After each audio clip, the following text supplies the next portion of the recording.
عاطف وحید صاحب، چند روز قبل لاہور ہائی کورٹ بار سے خطاب کرتے ہوئے آپ نے فرمایا تھا کہ دنیا میں کئی ممالک ایسے ہیں جو 0% ریٹ آف انٹرسٹ پہ کام کر رہے ہیں. کیا ان ممالک جہاں پہ 0 ریٹ آف انٹرسٹ کے ذریعے کام ہو رہا ہے، وہ والا ماڈل جو ہے وہ پاکستان کا بینکنگ سیکٹر جو ہے وہ اپنا سکتا ہے؟ کیا یہ فیزیبل ہے؟ انٹرسٹ اور ربا کے بارے میں دو چیزیں اس میں الگ الگ رکھ لیجئے.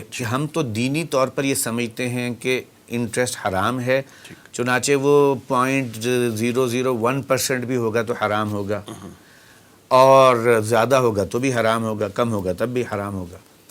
لیکن دنیا نے تو ظاہر ہے اپنے ایمانی کسی عقیدے کی وجہ سے یہ ایک پوزیشن اختیار نہیں کی کہ وہ near zero rate of interest پہ کئی اکانومیز چل رہی ہیں.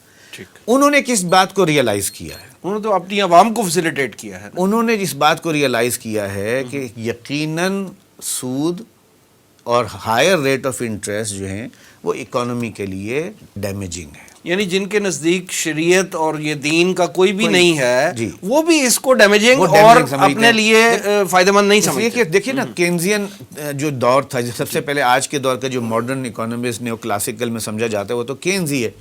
اس نے بالکل ابتدا میں ہی جو ہے یہ بات واضح کر دی تھی کہ ریٹ آف انٹرسٹ کا انویسٹمنٹ سے انورس ریلیشن شپ ہے. آپ ہائر ریٹ آف انٹرسٹ کریں گے، انویسٹمنٹ ریڈیوس ہو جائیں گی. آپ ریٹ آف انٹرسٹ ڈاؤن کریں گے تو انویسٹمنٹ بڑھے گی. اچھا، جب انویسٹمنٹ بڑھتی ہیں تو کیا ہوتا ہے؟ انویسٹمنٹ بڑھتی ہیں تو ظاہر ہے ایگریگیٹ ڈیمانڈ میں اضافہ ہوتا ہے. ایگریگیٹ ڈیمانڈ میں اضافہ ہوتا ہے تو امپلائمنٹ جنریٹ ہوتی ہے. اس کے ساتھ ساتھ جی این پی اور جی ڈی پی میں اضافہ ہوتا ہے، وہ بڑھے گی تو پر کیپٹا انکم بھی بڑھے گی. تو گویا اس کا انورس ریلیشن شپ تو اسٹیبلشڈ ہے. تو ان کی جو یہ سوچ تھی، اس کو جب انہوں نے ورلڈ اکانومی ایک گلوبل اکانومی بن گئی، کہ یعنی اب آپ دیکھیے کہ اس وقت دنیا جو ہے وہ اس پر بیس نہیں کر رہی کہ میری اپنے ایڈوانٹیجز اپنے ملک میں کیا ہیں، بلکہ وہ ٹریڈ کے ایڈوانٹیجز دیکھتے ہیں کہ اگر ہم کسی ایسے ملک میں جا کے اپنا انویسٹمنٹ کرتے ہیں جہاں لیبر سستی ہے تو وہ وہاں پر جا کر انویسٹمنٹ کرنے میں فائدہ محسوس کرتے ہیں، اس لیے کہ کمپٹیشن ہے. تو کمپیٹ کرنے کے لیے انہیں یہی نظر آتا ہے کہ اگر ہم چاہتے ہیں کہ اکانومی میں سروائیو کریں، ہماری جو پروڈکشن ہے وہ انکریز کرے، ہماری جو کمپیٹیٹیونیس ہے ریلیٹیولی وہ زیادہ بہتر ہو جائے، وہ استعداد، تو ہمیں لازماً ریٹ آف انٹرسٹ کو ریڈیوس کرنا ہے. چنانچہ اب اس میں بھی ایک دوڑ ہے. ورلڈ اکانومی میں دنیا کی جو متمدن اقوام ہیں جہاں کی اکانومیز اسٹرانگ ہیں، وہاں پر تو انہیں یہ معلوم ہے کہ ہم ہائر ریٹ آف انٹرسٹ کے ساتھ اپنی انویسٹمنٹس کو جو فیزیبل نہیں کر سکتے، بلکہ یہ کہ ہم مہنگے ہو جائیں گے اور کمپیٹیٹیونیس نہیں ہوگی. چنانچہ انہوں نے کم کر دیا اور یہاں تک آگے کہ کوئی 0% کے قریب ہے، 0.01% ہے، کوئی 1% ہے، کوئی 1 سے ذرا اوپر ہے. پاکستان کا مسئلہ کیا تھا؟ پاکستان کا مسئلہ یہ تھا، جس کی اصل میں جو ہمارے ساتھ جو ہوا ہے اور حادثہ ہوا ہے وہ یہ ہے کہ پاکستان کی اکانومی پہلے ہی کافی فریجائل ہے. اس کی سچویشن یہ ہے کہ اگر آپ نے اس وجہ سے ریٹ آف انٹرسٹ بڑھایا کہ کچھ انفلیشن کم ہوگا، کیونکہ ظاہر ہے جب آپ انٹرسٹ بڑھائیں گے انویسٹمنٹس کم ہوں گی. انویسٹمنٹس جب کم ہوں گی تو کیا ہوگا؟ آپ کی جو ہے وہ ایگریگیٹ ڈیمانڈ کم ہو جائے گی. تو ڈیمانڈ جب لوگ نہیں کریں گے تو تھوڑا سا پرائسز کے اوپر ڈاؤنورڈ پریشر ہوگا.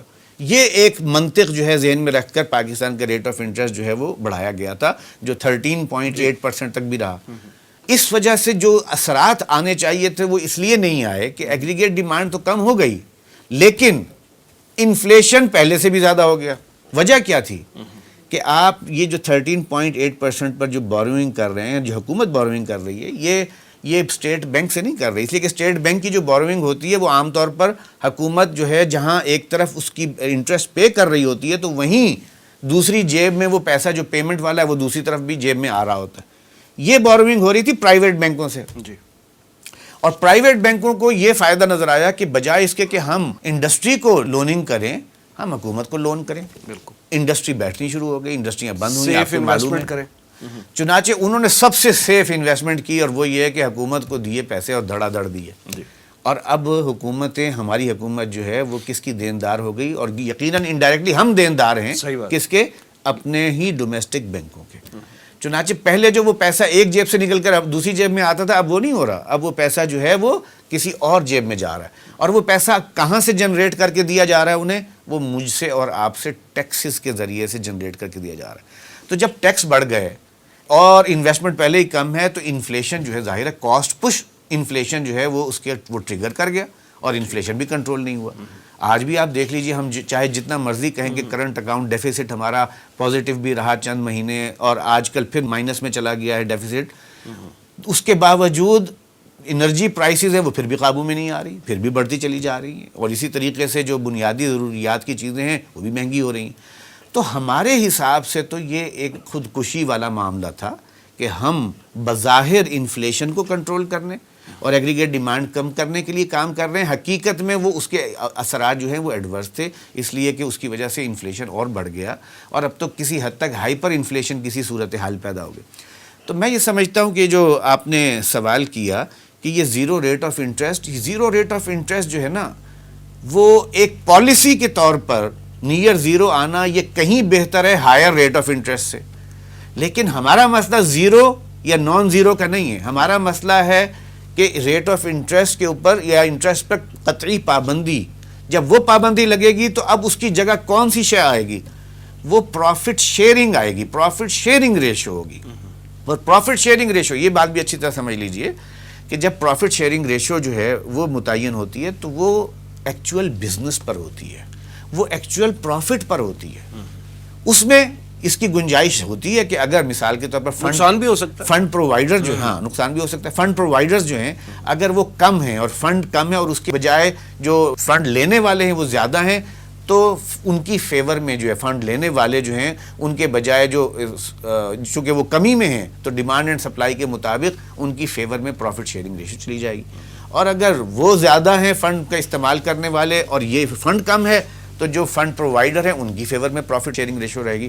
تو وہ ایک بالکل ڈیفرنٹ پیمانہ ہے, اس کے اندر سود کا کوئی دخل نہیں ہوگا.